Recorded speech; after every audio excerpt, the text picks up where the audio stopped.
Növbəti çıxış üçün söz verilir Kaspiyan İnformasiya Mərkəzinin nümayəndəsinə. Təşəkkür edirəm, hörmətli sədr və hörmətli iştirakçılar. Abid Qafarov Azərbaycandan və mövzum dini ali seçkiliyi barəsində olacaq. Din fərdlər üçün həyatı özünü ifadə vasitəsi kimi xidmət edir. Lakin Azərbaycanın digər sahələrində olduğu kimi din də problemlər yaşayır. Azərbaycanda baş verən hadisələrdən biri də dindarların amansız təqib olunmasıdır. 150-dən çox inanclı insan haqsız yerə həbs edilib. Onların əksəriyyəti narkotik alverində saxta ittihamlarla 5 ildən 12 ilə qədər həbs cəzası gözləyir. Həbs olunanların faktiki sayının daha çox olmasına baxmayaraq, ailələr təhdid altında susturulur. Bu çıxışımda mən bu həbslərin narahat edici tərəflərini işıq salmağa çalışacağam. Azərbaycan əhalisi əsasən müsəlmanlardan ibarətdir və şiyələr çoxluq edir.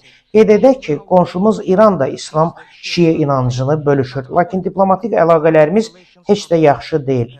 Sosial mediada siyasi və ya ictimai fəala çevrilən və ya siyasi məhbusların müdafiəsi ilə məşğul olan hər kəs dərhal hökumətin hədəfinə çevrilir.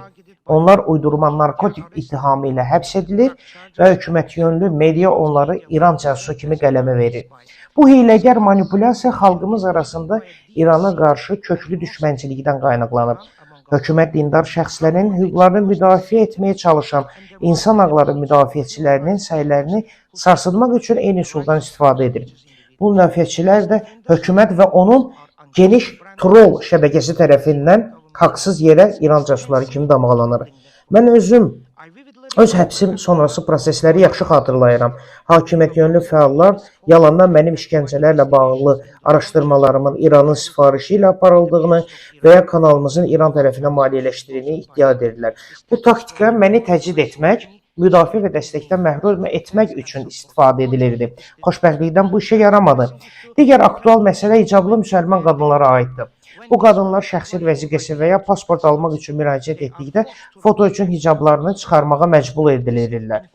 Bu təcrübə onların əsas din azadlığı hüquqlarını pozur və sərhədləri keçərkən fəsadlara səbəb ola bilər. Mən şəxsən Türkiyədə belə bir hadisənin şahidi olmuşam. Azərbaycanlı qadın şəxsiyyətini təsdiqləmək üçün hicabını çıxarmağa məcbur edildi. Bu haqsızlığı dayandırmaq üçün müdaxilə etdim. Amma pasport nəzarəti əməkdaşı öz ölkən sənə hörmət etmir, məndən nə gözləyirsən, deyə cavab verdi. Bu, öz ölkəmizin hörmət və din azadlığı prinsiplərini riayət etmədiyini başa düşmək üçün çox məyus edici və çox alçaldıcı bir an idi. Təşəkkür edirəm. Təşəkkür edirik çıxışınıza görə.